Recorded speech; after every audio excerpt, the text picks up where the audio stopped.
Magandang araw po muli, mga retiro or mahilig mag-bonsai. Kumusta po ulit kayo? Part 1 po ito ng ficus cuttings.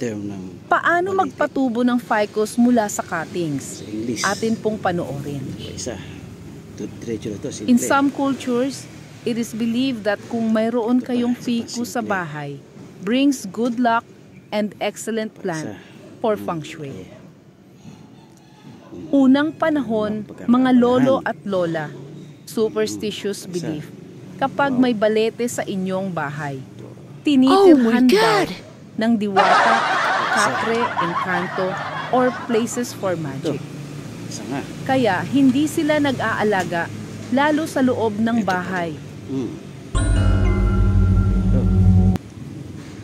Paglipas ng maraming taon, unti-unti nang nalilimutan at napalitan na ng ibang kapaniwalaan. Moderno na ang mga gamit, dahilan daw para lumayo at maglaho. Comments lang po, baguhan lang ako sa pagbonsai. Labis po akong magpapasalamat kung magbigyan ninyo ako ng mga tips sa pagbo-bonsai.